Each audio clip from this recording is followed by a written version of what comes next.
Hey guys, welcome back to my channel.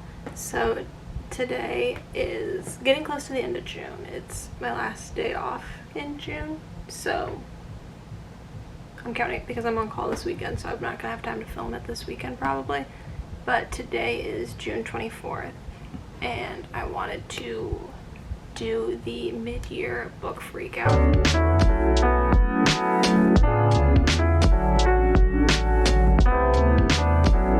I've seen a lot of people start posting this like at the beginning of June, but I think technically the midpoint of June of the year is the end of June because we're done with 6 months and then we have 6 months left.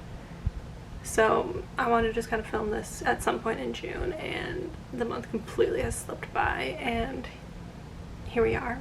I'm going to be posting this in July, I know, but just barely. But I'll kind of do my June wrap up all included with this. But like I said, I've seen this kind of circulating around and wanted to jump on board and just kind of look at what I have read so far.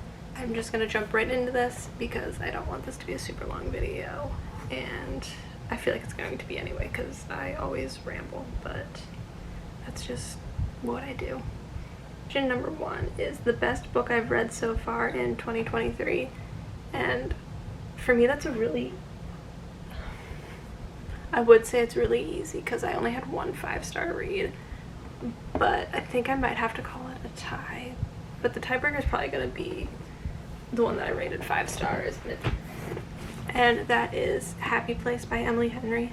Like I said, this is the only 5-star that I've had so far this year, and I just absolutely loved it. I loved the idea of it, connections that I felt with the main character Harriet in this book that, I don't know, it just really resonated with me and easily was a 5-star read for me. I know not everyone loved this.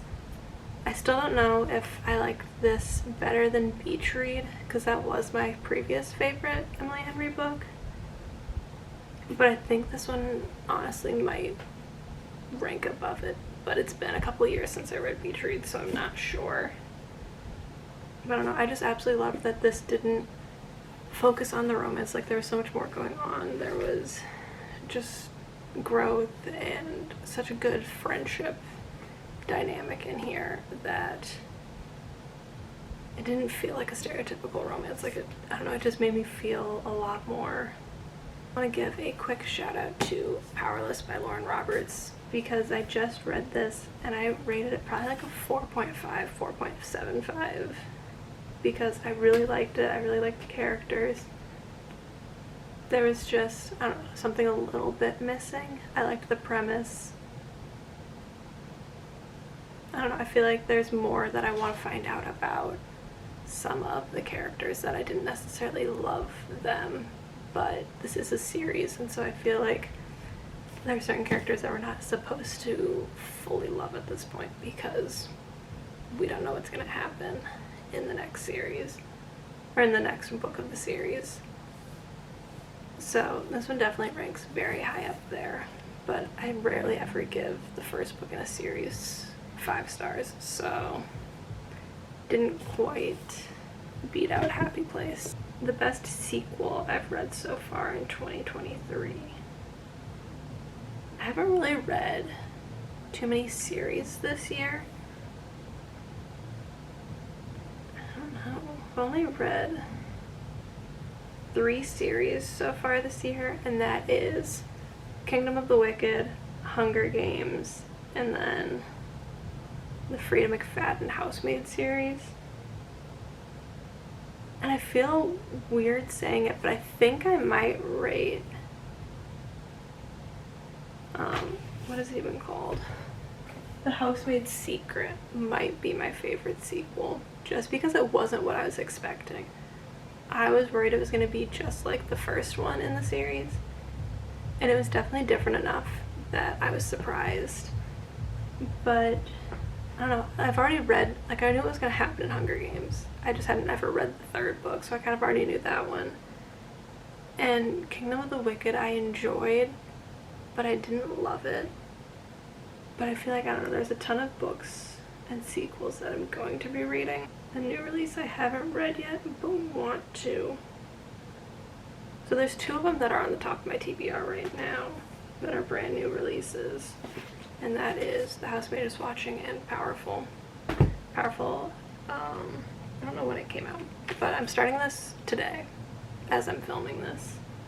So this is probably my most anticipated like new release that I haven't read yet. I don't know, there's probably a few others. I'm also really excited to read Wild Love by Elsie Silver. I've only read like the first 1.5 of the Chestnut Springs books, but I loved her writing and I liked the characters. I'm not a huge romance reader, but every time a new like popular romance book drops, I'm always so excited to get to it as if I am a romance reader. I feel like a lot of my anticipated reads, like my new releases, like I'm already planning on reading them. But I don't know, I think maybe I would rate Wild Love. I've heard a lot of mixed reviews about it, but I'm still really excited to like make my own opinions on it. I'm excited to get to Carly Fortune's newest book. I read her first one and I didn't love it. I loved it up until the end. Never read the second one, but I'm still excited to get to the third one. Most anticipated release for the second half of the year. I have a number of them that I'm excited for. First is Reckless by Lauren Roberts. Like I said, I'm already going to be starting Powerful today. I'm excited for that one. I'm excited for Onyx Storm, even though I haven't started Fourth Wing. I'm planning on reading it this fall. Those are probably the top ones. And then, again, I haven't started Wild Love, but I'm excited to get to her second book in that series. My biggest disappointment this year was probably maybe Then She Was Gone by Lisa Jewell. I like went into it knowing that like I had mixed reviews, but that a lot of people like felt uneasy afterwards, and I don't know, I read it and I didn't really like her writing. It was just okay. And I kind of guessed what was going to happen. Like, not to the exact extent of it. And it did make me feel, like, uneasy, but I pretty much guessed what was going to happen. House of Flame and Shadow. I only got 30 pages in, but I don't know, I just didn't immediately jump into it, and so it's not really a disappointment, but disappointing in the fact that, like, I didn't start it and immediately be like, yes, I'm loving every second of this. I started it and I was like, I'm not feeling it. So that would probably be up on my list of disappointments. The biggest surprise that I've read was definitely Happy Place, because I bought it and I was excited for it because I liked Beach Read, and People Meet on Vacation, I liked it, but I didn't, the title confused me, and I just didn't like it as much as Beach Read. And then I haven't read Book Lovers, and I don't know, I heard mixed reviews about Happy Place, so I held off on reading it, and I don't know if I would have loved it if I would have read it when it first came out, but I absolutely loved it. So I don't know, I was just very surprised by how much I enjoyed it. I was not expecting to like a romance type book that much or to rate it 5 stars, but I don't know, I absolutely loved it. Loved every second of it. My new favorite new author, could be new to me. I really like Lauren Roberts' writings. I also really enjoyed Sarah Adams. I just read the rule book and I really enjoyed her writing. And Frida McFadden. Frida McFadden I hadn't read until this year, and I read the first book because I saw like a big shelf of her books, but I'd already owned The Housemaid, and I was like, I have to read one of her books before I buy other ones. Read the first one and then immediately bought multiple other of her books and pre-ordered her new release. So definitely was a new favorite like thriller author so far. A book that made me cry, again, my only 5-star read. I was crying like happy tears, not happy tears, I don't know. the feelings that I felt in this book, and I was just in tears when I was finishing it. And I don't fully remember why. It was just I felt so many things during this book. If you asked if I would have done this at the end of last year, 100% my answer would be Kingdom of Ash. I sobbed during that book. A book that made me happy.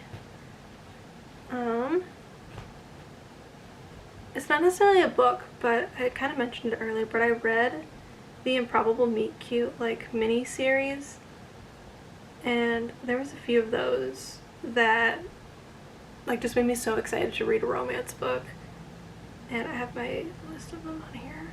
And it was probably The Exception to the Rule and Worst Wingman Ever by Christina Lauren and then by Abby Jimenez. Those two, I read those and I immediately was like, I want to pick up more books by those authors. The most beautiful book I've bought so far this year. Books, to me, are beautiful in different ways. Some of them I think look super cool. Some of them are just actually really pretty books. I think Powerless is one of the prettiest covers. I don't know, it screams fantasy, but it also is not anything too out there. I like the little flowers. I think it's just a very good cover. The House of Flame and Shadow, I do really enjoy this cover. I like the gold, I like the design on it, but I probably wouldn't rate it up there as one of the prettiest covers. I think Wild Love has a really, really pretty summery, beachy romance cover. But I think probably one of my top ones would be Emily Wilde's Encyclopedia of Fairies. This is the Barnes & Noble exclusive edition. I just think that it's so great about this, maybe 2 months ago. It's got deckled edges, I don't know, I like the colors of it. I'm excited to get the second one. I pre-ordered the paperback Barnes & Noble version of that.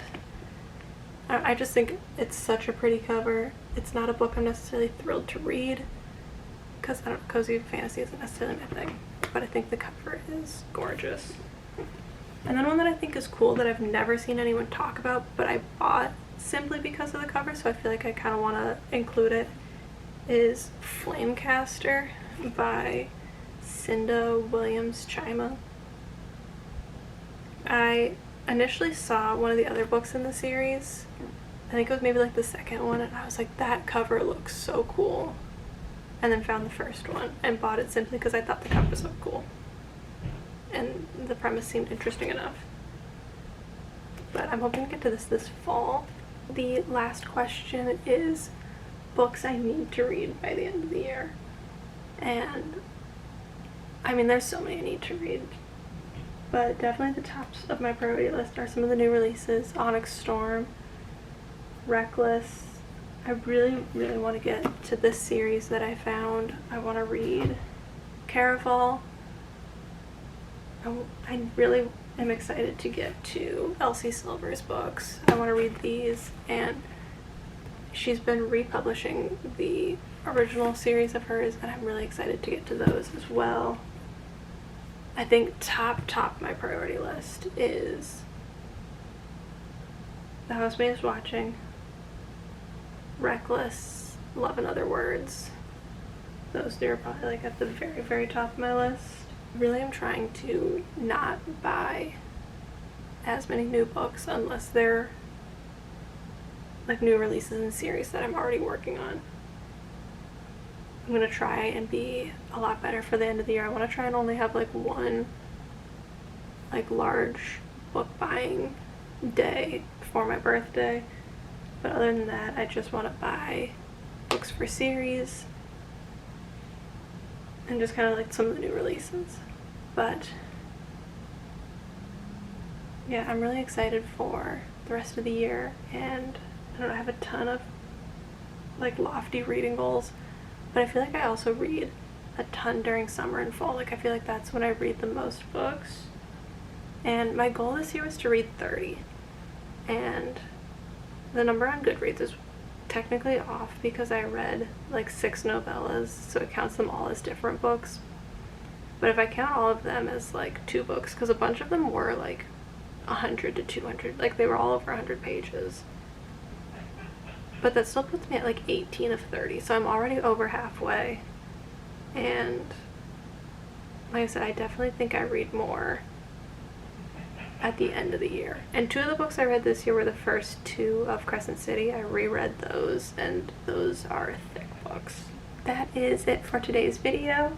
Like I said, I'm super excited for all the books that I'm planning on reading the rest of the year, and not sure when it's going to come out, but I am starting a series where I'm reading like series that I've started. I'm trying to finish as many series as I can, and I'm definitely, like I said, I'm going to read Powerful today. I'm starting it, but that's going to be a part of the video. So I'm working through some of them already, and I'm not sure exactly when I'm going to upload that video, but it is in the works.